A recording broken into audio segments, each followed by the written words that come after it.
Hello, and welcome to The Right Life with me, Elaine Collier.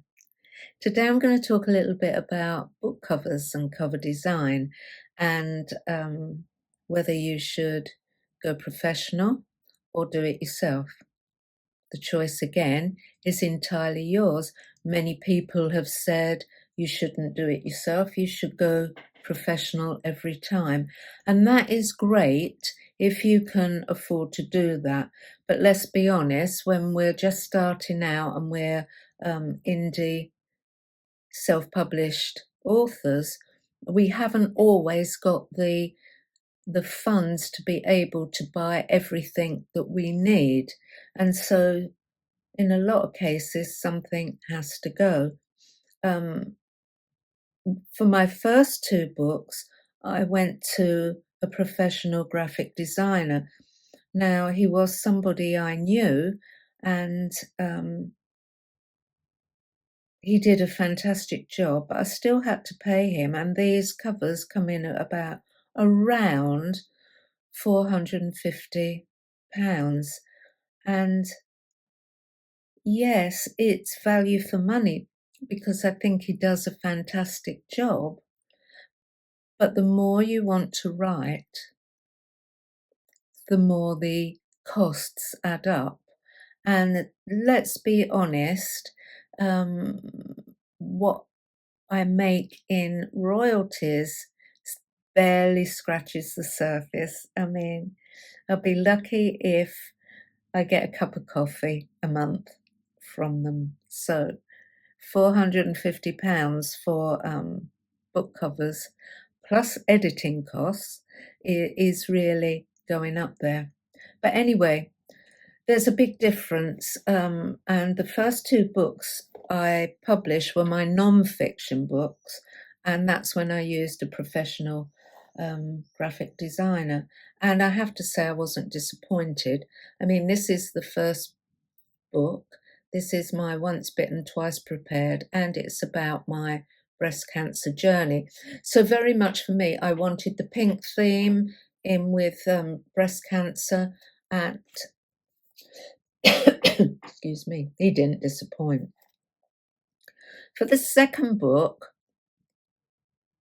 it's again non-fiction, and it's my spiritual journey.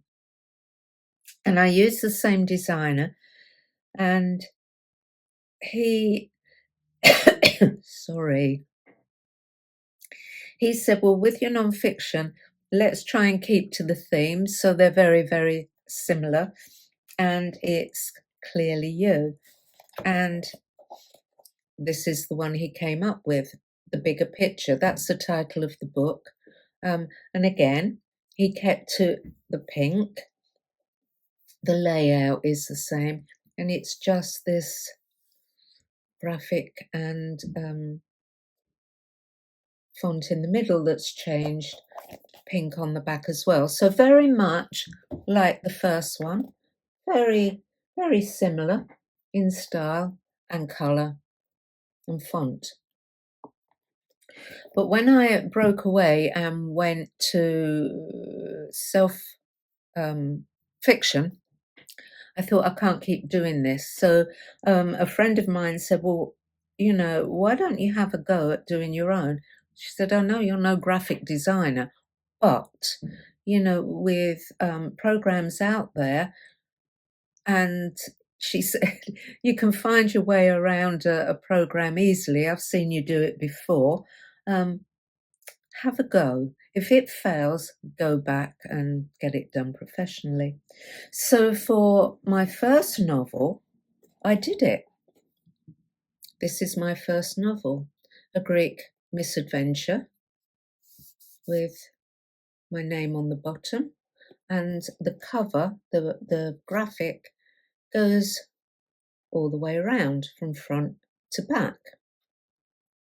So what I actually did was I used Canva.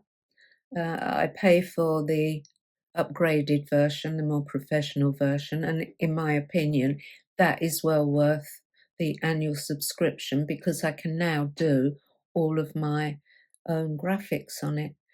And I mean, it wasn't easy. It took a while to get to grips with what I wanted. And I found um, the cover, the main cover, the picture, and then I added bits and pieces. So this was just added on. You probably can't see it, but down at the bottom here, it's got my little logo and Innocents Abroad crime series. And then on the back, the same. I added that, and there's a little logo there. So I'd got the basic cover done, and then when I was ready to do it, I did cheat a little bit in that I used Amazon's cover creator, but just uploaded the graphic I had, and then that Amazon's created the title, the writing, the blurb on the back, and all the rest of it. I had to put those in. But for me, that was quite easy. It was quite simple. Um, I know I could have probably done it this way and done the whole kit and caboodle myself. And maybe one day I'll have a go at doing that. Who knows? But for me, it's not just choosing what I want, it's getting it to fit in their guidelines and making it look um, spot on and in alignment. So that's what I do. I do my own covers. I use Canva, but I pay for the updated version that I think it's professional. And I also, with the graphics, I find, do make sure that you've got the license to use them, because some of them that we find, you can use them for your own personal social media and stuff like that. But as soon as you go on to a book, something that's going out there and you're making money on, whole new ball game with copyright and licensing. So do make sure you get that one checked. Okay, so that's how I do it. You must do it your own way. Thank you very much for watching, and talk again soon. Bye.